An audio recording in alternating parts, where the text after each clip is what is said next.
Hello, everyone. Have you ever heard the quote, teamwork makes the dream work? Today, we are going to talk about teamwork and everything concerning this topic from a business perspective. You will get a chance to find out what is your role within a team and how to communicate in the business world. Let's start our journey from a story. One day, a huge fire broke out in a forest. Terrified animals fled their homes and gathered at the edge of the forest, feeling powerless, except from one little hummingbird who decided to do something. It swooped in the stream and picked a few drops of water to put them on fire.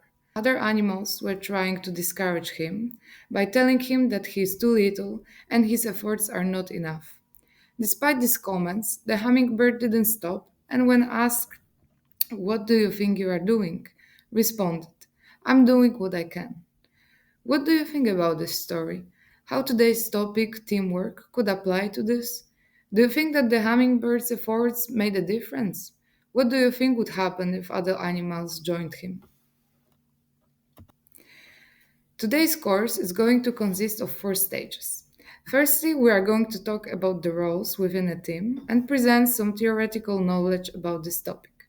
Then, we are going to move on to the part where you will get to know how to resolve a conflict and what are the ways to achieve this goal. Additionally, you will learn a bit about business etiquette and how you should communicate in a business environment. And finally, in the last stage of the presentation, you will have a chance to find out about networking and some aspects of this topic. Let's start from learning what are the roles within a team. Here you can find a classification proposed by Meredith Belbin. She divided team roles between three sections: action oriented, thought oriented, and people oriented. In the section of action oriented roles, we can find implementer, who maintains order in the environment, brings ideas into fruition, and supports other team members. Shaper, who drives the team forward and is a natural leader. Completer finisher, who strives for perfection and push the team members to produce high quality work. In the section of thought oriented roles, we can find monitor evaluator, who is a rational thinker assessing ideas and work best when their projects require advanced knowledge and strategic planning. Plant, who is an innovative and creative thinker bringing valuable input. Specialist, who is in depth knowledge in their field and has a specific skill set. In the section of people oriented roles, we can find resource investigator, who explores new opportunities, for example, marketing ones.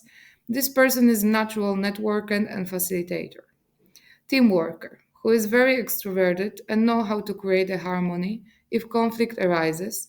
This person adapts easily to changes. Coordinator, who is often in a leadership position and have great communication skills. This person knows how to promote collaboration and motivate the team. Continuing, team roles can be classified in many different ones. Let's learn a theory proposed by Peter Haney, who suggested that there are five different types of roles within a team. Leader, who makes sure that objectives are clear and everyone is involved and committed. Challenger, who questions ineffectiveness and presses for improvements and results. Doer, who urges the team to get on with the task in hand. Thinker, who produces carefully considered ideas and weighs up or improves ideas of others. Supporter, who eases tensions and maintains harmonious working relationships. It's time to learn how to resolve a conflict. Conflict happens very often in both work and personal environments. These tips can help you to manage them in the best way possible. Here you can find five steps that should be followed while resolving conflicts. Firstly, talk with the other person. Schedule a meeting in a place and at the time suitable for both of you. Secondly, focus on behavior and events. Describe a specific instance or event when something that led to the conflict happened. Avoid saying when you do, try to say when it happens instead. Listen. Listen to the other person carefully. Avoid interrupting them. After the other person finishes speaking, rephrase what was said to make sure you understand it. Prioritize. Discuss which areas of conflict are the most important to each of you to resolve. Develop a plan.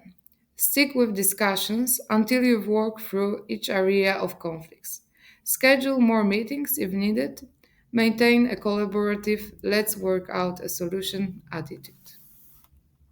Now that we already know how to resolve a conflict, we can learn how to communicate in a professional environment, which will help us to avoid conflicts. Have you ever heard about the term business etiquette?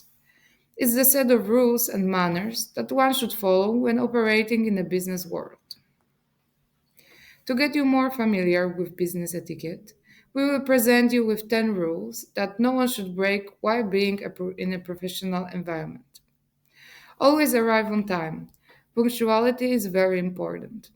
Dress appropriately. Find out if there is any dress code, and if so, follow it. Pay attention to names.